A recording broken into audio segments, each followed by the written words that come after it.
those of us who have decided to set sail and experience the adventures with the Straw Hat Pirates, we were greeted to one of the greatest stories ever told.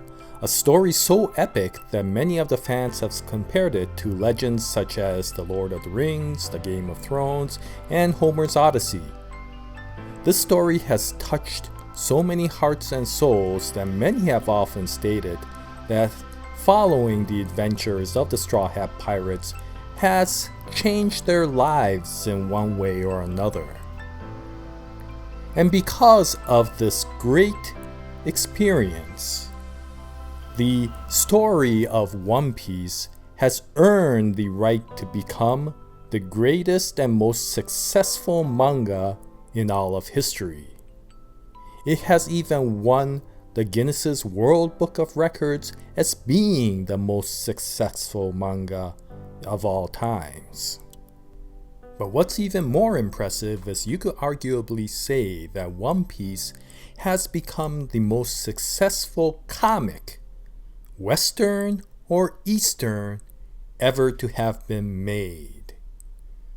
To understand this, you have to understand that in terms of total cumulative comic sales, it is now considered the third most selling comic in all of history. And just how amazing this is becomes more apparent when you realize that to achieve third place, it dethroned the likes of Spider-Man, with only Batman and Superman in front of it.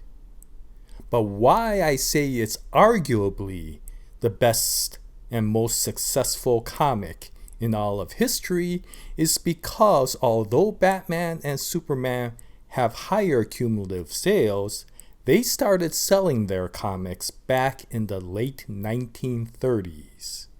Whereas with One Piece, they started selling the comic back in the late 1990s, and now it is very quickly catching up to the total cumulative sales of Batman. And because there's probably a couple of more years, maybe 3 years left in the entirety to finish out the story, there's a good possibility that it may overtake even Batman to become the second most successful selling comic in all of history.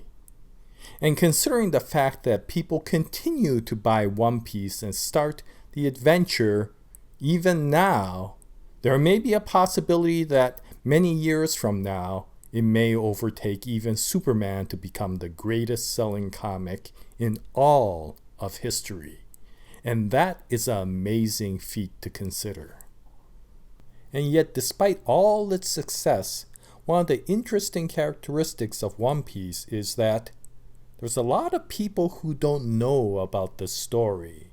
I mean, despite the fact that it has become the greatest manga in all of history, and possibly the greatest anime series of all history, and even arguably the most successful comic in the modern times, not many people know of One Piece outside of its massive fan base. If one were to go to the average person, even a comic fan, and ask them what they think is the top 10 most successful comic in all of history, there's a good chance that One Piece will not even be on the list. Moreover, even if you were to isolate 2 mangas and ask people what are the greatest mangas and animes out there, people may consider Dragon Ball, Hokuto no Ken, Naruto, JoJo's Bizarre Adventure, Attack on Titan, and a lot of people will go, One Piece? I don't even know what that is. And so One Piece remains an enigma. On one side, it is the most successful of all the illustrated stories out there, and yet on the other side, a good majority of the people do not even know who Monkey D. Luffy is, or what the story One Piece is about. And so what I wanted to talk about is why this enigma exists. Why, for a story that has so much success and notoriety, does it remain in the shadows of a lot of lesser successful stories and mangas out there. Now, to better understand this, one first has to understand what the story of One Piece is about. So One Piece is a story about pirates. More specifically, it's the story of the Mugiwara pirate crew, or the Straw Hat pirate crew, and its leader, Monkey D. Luffy, and their adventures that go all around the world in search of the greatest treasure in the world called One Piece. And in discovering that, they will become the greatest pirate crew in all the world, and their leader, Luffy, will become the king of the pirates. And therein lies the first problem of this manga, in that pirate stories are relatively passé. If you were to ask what sort of themes and topics are the popular topics of the stories these days, the first one that would of course pop up are superhero stories, with the Marvel Cinematic Universe leading the way. But aside from that, of course, there are other themes such as science fiction, fantasy adventure, spy stories such as John Wick or Jason Bourne, and many other themes. And a lot of people would not consider pirates to be all that interesting. I mean, if you think about it, aside from the Pirates of the Caribbean, there hasn't been too many popular pirate-themed motion pictures in the recent era. And of course then the fans will argue back, of course Luffy does have a superpower, so you could think of him as a superhero. So then people will ask, well, what exactly is his superpower? And therein lies the second problem. His superpower is being a rubber person. And yeah, it's not quite the most charismatic power in existence. In fact, when you say rubber person, the first thing you think of is a gentleman who calls himself as being fantastic, but the regular fan base doesn't particularly consider him to be all that fantastic. And when you have that sort of notoriety for this power, you don't particularly think of any other character with that same power to be all that great. Now, the third problem that I see with the series is its unique art style. And although for the fans they would live and die by this art style and say they don't want any other type of art for this series, when you take a first glance at it, all you can think of is I cannot take this story seriously. And this becomes especially a problem when you realize that the theme of the story is supposed to be an action-packed adventure and a hero's journey. And then you see this art style and all you can think of is there's something seriously wrong with this comic.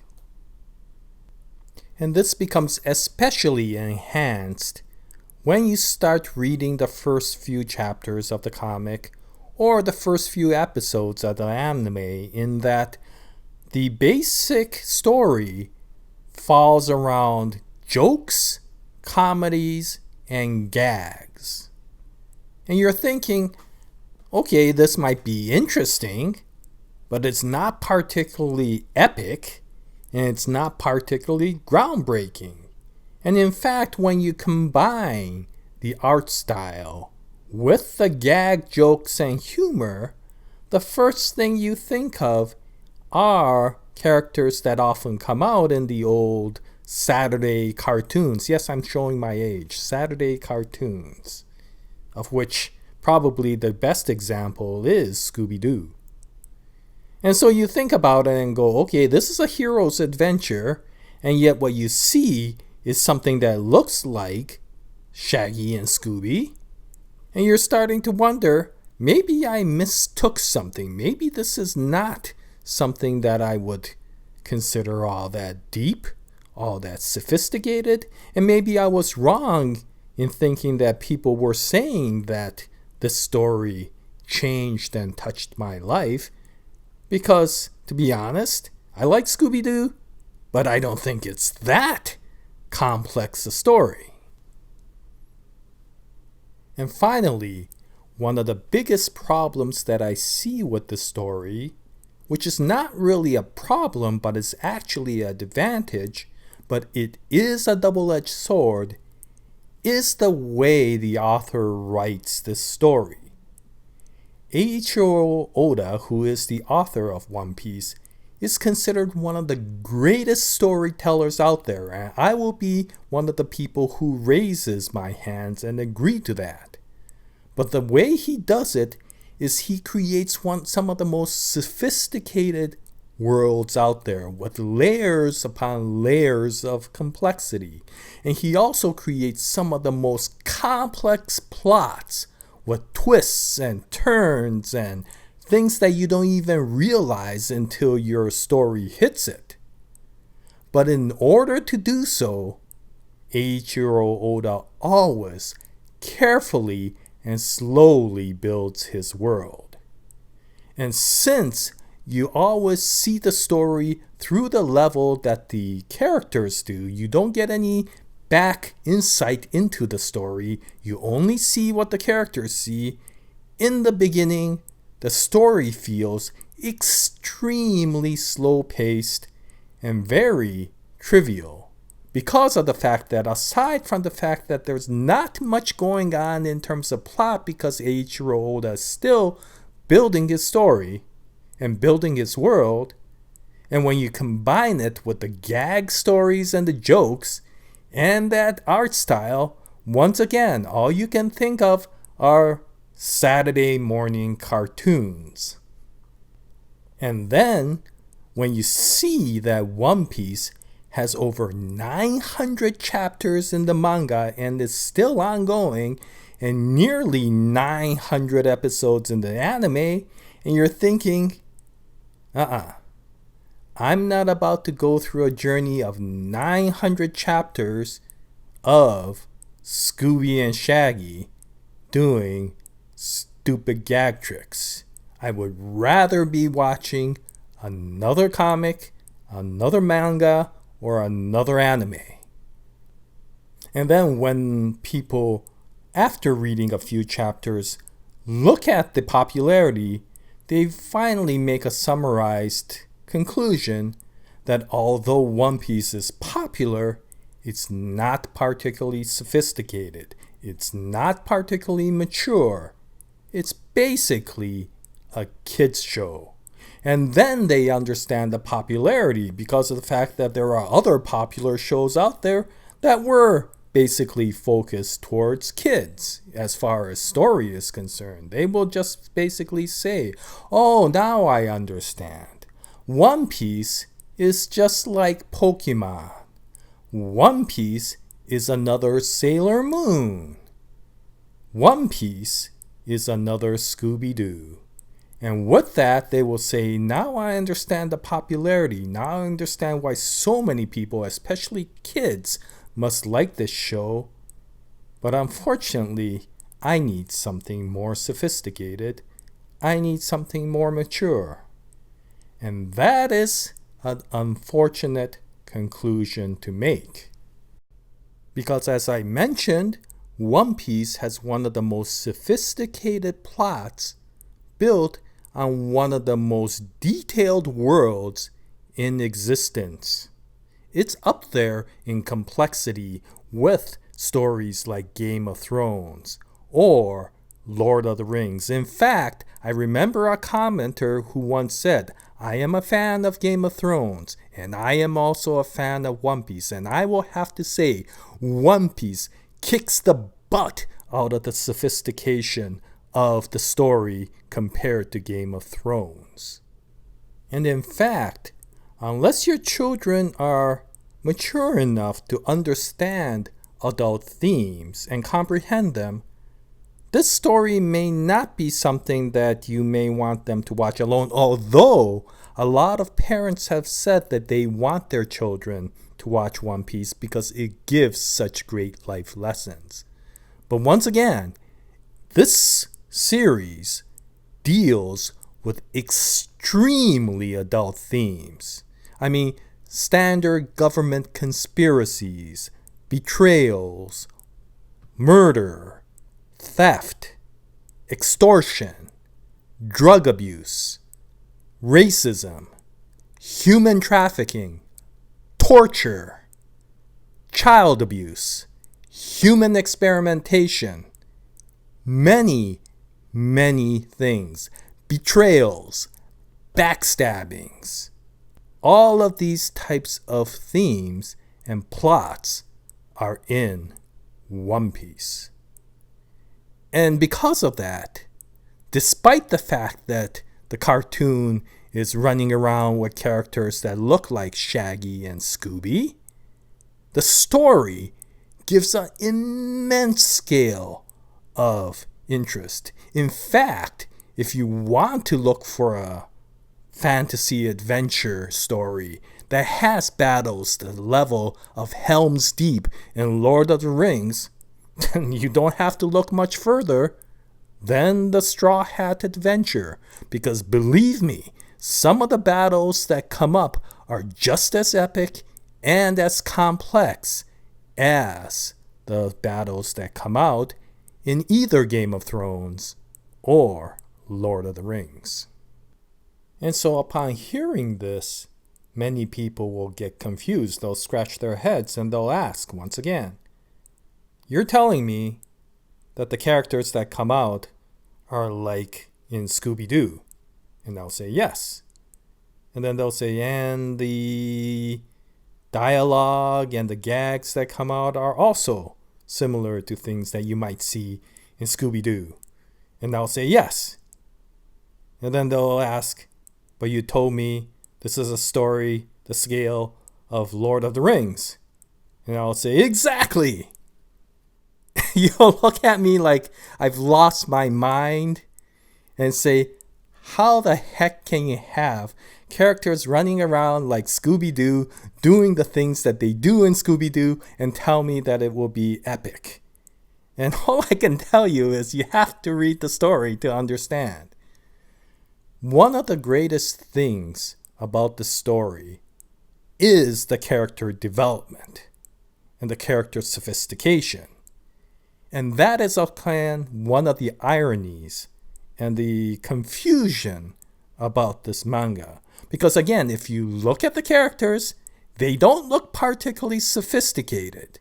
And yet they're some of the most well set up and well executed characters that you have ever seen. Some of these characters, when you look at them at first glance, look like the stupidest characters out there, and yet fans love them for some of the greatest stories that these characters will bring you. These stories are not only sophisticated, but they're extremely emotional and sentimental in content. I mean, it's not surprising or uncommon to see yourself crying, raging, getting pumped, and laughing hysterically all in the same chapter or in the same episode of the anime. And that is something that's very, very unique to One Piece. There is not much comics or stories out there that will move you as hard as the adventures of the Straw Hats. And all I can say is you can only understand it if you watch the anime or read the manga. And you don't have to believe me. I mean, you can look at many of the reactors out there. I mean, let me give you some examples. Oh my god.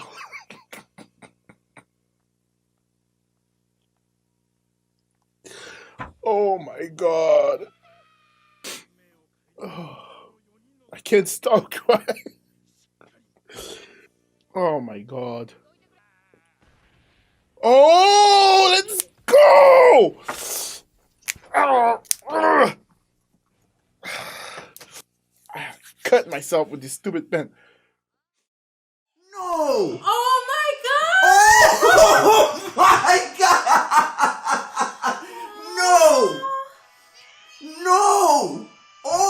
my god! Bro! No! Oh my god, bro!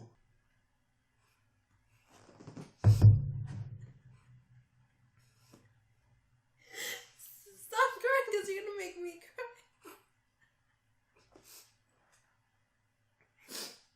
Jesus. That's... Yo! Yo! Son!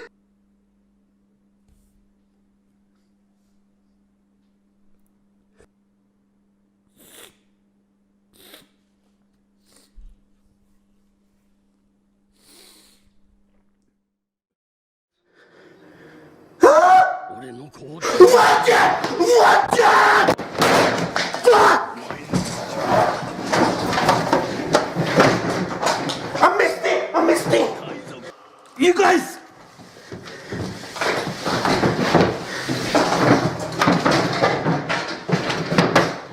I'm missing the episode! So I'll leave a link to all 4 of these fine Reactors channels in my description section, and you could take a look at them. They're very good. But they're not unique in that there are many other really good reactors out there who are following One Piece, who are giving similar sorts of reactions, whether they are Super Mecha Freezer, Alona Cherie, Such Clutch, and Dragonade, for example. But there are many reactors out there who give this sort of reaction because that's how emotional the story is. And so in conclusion, or in summary, it's a little bit difficult to really describe One Piece. And that may be one of the reasons why people who look at it scratch their head and go, I can't figure this out, and may abandon this story. Which once again, I would say is unfortunate. Because it does take a little bit of commitment. You have to go through several chapters. I would say the first 50 chapters or the first 50 episodes before you really start getting even a slight amount of understanding of just how immense and sophisticated One Piece does. But by that time, you should be somewhat hooked. If you're not hooked by episode 50, I would say that maybe this story may not be for you. However, before you even go down that road, to give you some idea, as far as comedic characters that may come out in serious adventures, I would have had a difficult time in the past. However, recently, there has been a story that has come out called The Guardians of the Galaxy. And if you think about it, if you heard about this story before seeing any of the movies and said there is an action space adventure out there where one of the main characters is a raccoon, one is a complete airhead wrestler green skin sort of guy, and another guy is a tree, you will probably think, I'm not sure if I want to go see this, because to be honest, that's how I felt when I first heard about the Guardians of the Galaxy. Now, of course, when you hear that it's a lot of comedy, and yet you get a lot of character depth, then again, you have a hard time grasping that. Until you go see the movies, and experience the story, and see sentimental scenes like that Yandu scene where he says, he may have been your father, boy, but he ain't your daddy. And you realize, even in a comedic movie, which stars raccoons and trees and air-headed wrestler sort of dudes, you still get some very sympathetic scenes. Then you start understanding that maybe that's how One Piece does it as well. And another thing I will say is One Piece has some of the most sentimental backstories out there. And the best one I could compare it to is the one about Professor Snape in Harry Potter. If you remember that backstory, and if that backstory touched you and saddened you immensely, then you get some idea of what sort of stories you will see in One Piece, because you will see backstories the level of the one you saw for Professor Snape. The only thing is, you'll see about 20 to 30 of them while you're reading the comic or watching the anime. And so in the very end, One Piece is definitely an enigma. And it's because of its unique storytelling, the way it tells its stories, that it becomes an enigma. Because of the fact that in the beginning, you can't really comprehend how to, judge this story, because of the fact that you've never really seen a story being told this way. And yet, if you're willing to go through the chapters and let the storyteller build his world and his plots, then eventually you will be rewarded by one of the most sophisticated and epic stories you have ever seen. And one of the best ways to say this is not by myself, but by a gentleman named Daquan Wiltshire, who went through and watched a lot of these One Piece stories. And in the beginning, as with a lot of people, he was like, I don't know what's going on. Why would anybody want to see this? And then by episode 300, when he made the second video, well, let me have him tell you. So, I've been watching One Piece, and this show is one piece of shit. Okay, look, the show ain't a piece of shit, but like, I just can't understand all the hype behind it. And I know just because I said that, I'm about to have a lot of y'all attack me. Whew. All right, y'all. Well, I did it. I told y'all I was going to make it to episode 300, and I did it. And you know what? I hate this show. Because I can't stop fucking watching it, nigga. What the fuck, bro? You ain't telling me I was going to be this addicted. That's fucking disgusting. Yeah, so as you can see, he gives a very colorful narration of why he likes One Piece. And I'm going to leave a link to the one for episode 30, the video he made for after episode 30. But I won't leave a link for the one for episode 300 because of the fact that it contains a huge spoiler. I will have to say, it's a hilarious video. In general, his videos are really funny. So if you want a funny video, yeah, go see Daquan Wiltshire. But in any case, yeah, he gives a good example of what you can expect if you just quit at around episode 30 versus if you decide to go all the way up to episode 300. So it does take a little bit of commitment. But I will have to say is if you're willing to go through to about episode 50, you will start getting dragged in. And once you get dragged in, it'll be really hard for you to stop reading the story or watching the anime. Now, one last thing. Should you watch the anime or should you read the manga? And I will answer yes.